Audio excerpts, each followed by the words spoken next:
Okay, hello. So I have finally finished Thunderhead, which is the sequel to Scythe, which was a book that I read a week ago. And I have relished my moments reading Thunderhead. And the way that I remember this back then that I loved it, I still love it as much. And I actually think I appreciate it more because back then when I was reading all the action stuff, I was like just really tense about what's gonna happen next, that I failed to absorb exactly what is going on. It's like super action-packed towards the end that I feel like I sort of wasn't really analyzing who was dying and what was actually happening. All I knew was that there was this huge deluge, and if that's how you pronounce that word. Anyway, so what do I love most about Thunderhead? Okay, so if the Scythe, the focus was on the Scythedom, Thunderhead focuses on the state part of the world that they are in. So I love the Thunderhead. Okay, I love him. He's an AI, like how you would imagine, and every person in this world can talk to this AI. Like when this was written, ChatGPT and the other AI do not talk to us like in a human conversation kind of way. And that is how the Thunderhead talks. And what I love most about Thunderhead is that it is so attuned with the needs of humanity, that my favorite part is that there are still people here who sort of break the law, and they get, of course, like punishments, penalties. They get probation officers, and they are called unsavories. But these unsavory people, you know, Thunderhead discovered something in creating a perfect world. So obviously when you create a perfect world, no one is really going to complain and all that. But based on his observations of humanity, he saw that 3% of the population, 3%, like 3 people out of 100, they find fulfillment in deviance, you know, defying the law. So there is that human need to be bad.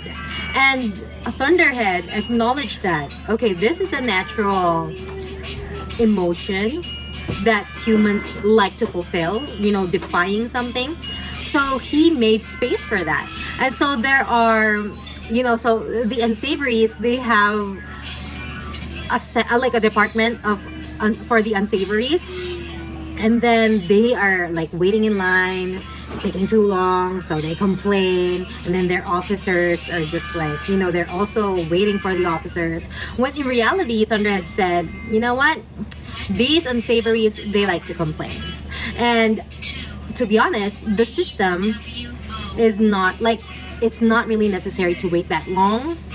I'm just really making the unsavories wait so that they feel like they can complain about it and be unsatisfied and be annoyed with the system so that they can get it out of their, you know, out of their chest.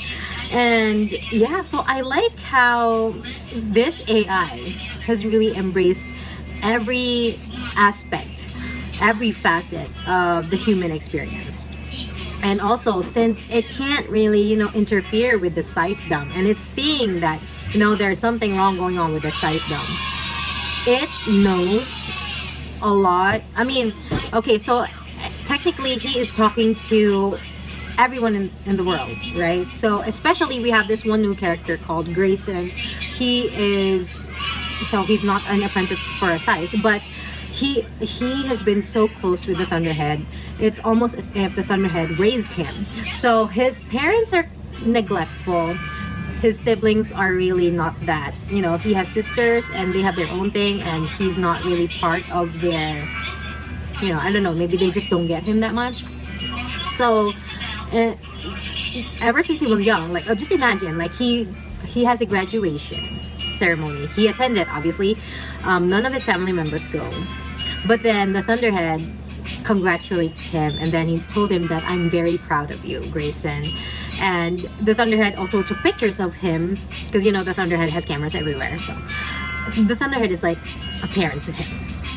And the Thunderhead knows Grayson so well that the Thunderhead, does something so that he can use Grayson to help the Scythe. You know, since Thunderhead can't directly affect the sanctum, he sort of thinks about how he can get his this trusted person, Grayson, to help. And I don't know, I just love their relationship. I love how in the middle, like, Grayson is forced to do things that he's not really, like, he knows he's not supposed to be doing it, but because of his conscience he does it. And the Thunderhead puts him in those circumstances because he knows, the Thunderhead knows that Grayson is gonna do the right thing, and Grayson does do the right thing, even if it's like the hard and it's not typically